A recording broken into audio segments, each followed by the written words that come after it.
जो past life की आप बात करो, many lives many masters, doctor Brian जो है वो इसके राइटर हैं, दैट वाज बिगेस्ट साइकोलॉजिस्ट जिन्होंने ये किताब लिखी है, और उन्होंने पूरी जर्नी लिखी है कि कैसे कैसे एक क्लाइंट उनके पास आई, उन्होंने पास्ट लाइफ रिग्रेशन तक वो कैसे पहुंचे, उन्होंने नॉर्मल ट्रीटमेंट देना था उस बच्ची को, कुछ बीमारियां थी, कुछ प्रॉब्लम्स थी उसके साथ जो चल रही थी, और कैसे वो उसका पास्ट लाइफ ट्रीटमेंट करते करते अपने लाइफ की चीज़ें उनके आगे ओपन अप हुई जो उनकी लाइफ के अंदर हुई। क्या बात। जैसे उनका बच्चे की डेथ हो गई थी, हाँ।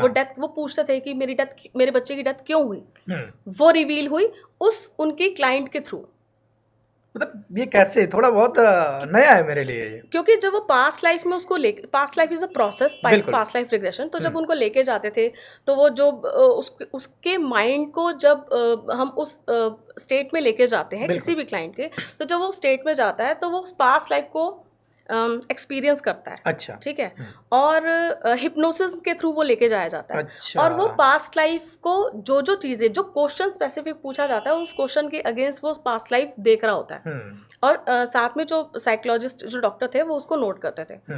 काफ़ी टाइम बाद चीज़ें रिवील हुई कि मतलब वो जिस बच्चे की डेथ हुई, उनके जिस फादर की डेथ हुई, वो उन्होंने उस बच्ची के थ्रू, उस क्लाइंट के थ्रू उन्हें कनेक्ट किया कि आप इन्हें ये बताओ, अच्छा, कि हम इस रीजन से गए थे, ये चीजें थी, और इसका फ्यूचर प्लानिंग ये है। Okay, right. तो इसीलिए उन्होंने ये बुक लिखी कि ये उनकी लाइफ का सबसे बड़ा ट्रांसफॉर्मेशन था। ओके, कि वो किसी की लाइफ में हेल्प कर रहे थे और वहां से उनकी ही लाइफ के क्वेश्चंस रिवील हुए, पुनर्जन्म उनके खुद का पता चला कि उनके साथ में लाइफ में क्या हो चला है। Yes, yes. अच्छा पूजा जी, एक चीज मैं और यहाँ पे जानना चाहता हूँ, जैसे आपने बताया कि जब आप कुछ एनर्जीज फील कर रहे थे जी, तो उस वक्त बाहर के लोगों ने इस चीज को नोटिस किया, तो आपके घर वाले भी इस चीज को नोटिस कर रहे होंगे, आपकी फैमिली को भी ऐसा लग रहा होगा कि कुछ तो चेंजेस हैं, जैसे आपकी डॉटर हैं या आपके हस्बैंड हैं। जब एनर्जी फील होती है, जब कोई बाहर की एनर्जी आपको ऐसा महसूस होती है कि कुछ है, तो उस वक्त कैसा लगता है? देखिए, फैमिली में तो ना, फैमिली रोज डेली आपको देख रही है, तो वो चेंज फील नहीं करती उनको। अच्छा। मेरे बच्चियों को तो इतना था कि मम्मी अपॉइंटमेंट पे जाती थी, अब उन्होंने हमें टाइम देना शुरू कर दिया, वो घर ही है। अच्छा, दैट वाज मतलब they are happy with that, right.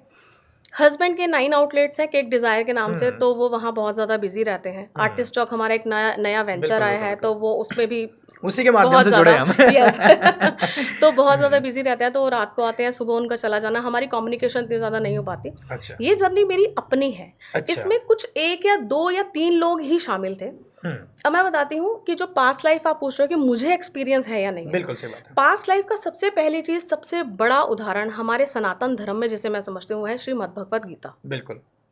जिसमें बताया गया है कि आप जन्म भी लेते हैं और आपकी बहुत सारी लाइफ्स होती हैं, उन्हीं के कर्मास आप भुगतते हैं, राइट। उसमें कृष्ण जी ने बहुत, और वो इसीलिए बताया है। बिल्कुल सही बात। तो हमारे ग्रंथ इस चीज को स्टैंपिंग करते हैं, इसे बताते हैं, ताकि हम अपनी लाइफ को उसी हिसाब से जिएं, ताकि हमारे कार्मिक्स न बिगड़े, और हमारी सोल जो कार्मिक्स का भुगतान करती आ रही है, वो आगे किसी ऐसी जैसे हम इंसान, ह्यूमन है या डॉग या कोई ऐसी किसी उसमें जर्नी में ना जाए जहाँ से उसको निकलना मुश्किल हो, ताकि उसकी सोल जर्नी ईजी हो सके और उसे रिकारनेट ना होना पड़े।